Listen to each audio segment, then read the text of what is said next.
This weapon is dog shit. I don't think you need a video or explanation for this, but I'm gonna explain why I think this weapon is bad for beginners / lower level players to play in Turf War, and all the negative aspect it has on you as a player. I'm gonna preface this by saying I am definitely by no means telling you to not play this weapon.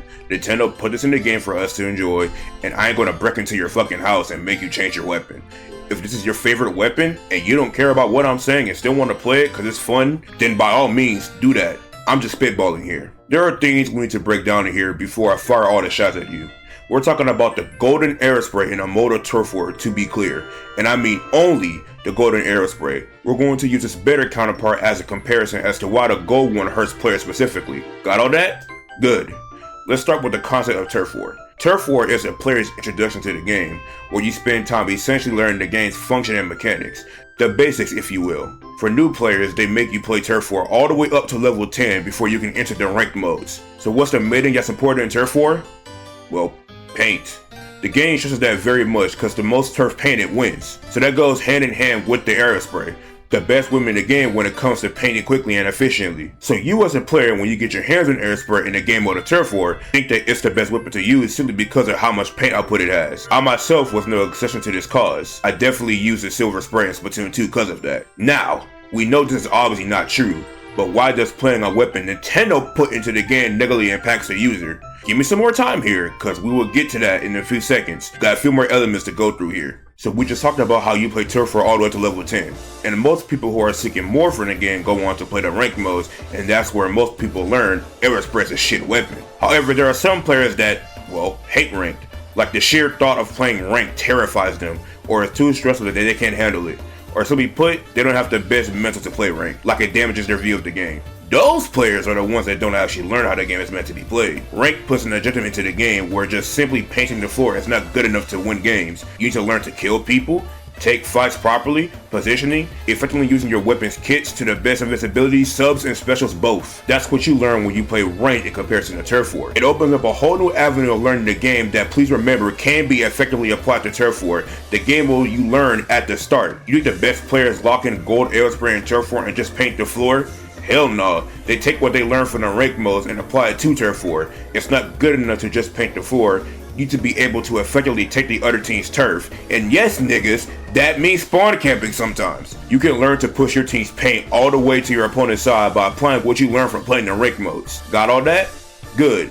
Because now it's time to finally talk about why the golden Aerospray in Turf War does none of these things we just talked about. Let's look at Gold Spray's performance and kit functionality. We already talked about how this thing paints like crazy, hence why it's picked up like casually in Turf War. But with that, it's a weapon that's super inaccurate, abysmal in range, and one of the most shots to kill in the game being 5. Now its kill time directly in front of somebody isn't the worst due to the fire rate, but hitting all of its shots can be difficult. So in short, this weapon is dog shit at fighting. The only thing this weapon has going for it is its movement, but the players using it haven't unlocked that part of their skill tree yet to utilize it effectively. So what does it get to make up for that? Sprinkler and Booyah Bomb? A sub especially promoting more of a reason to not fight as they are more supportive, and only really to help further the spray's paint output. At least that's how the players I see in Turf War use them. I'm sure most of us are aware that Sprinkler can be used as a shield and Booyah Bomb can be used to move opponents, but again, the players that use it have not unlocked the inner skill tree yet.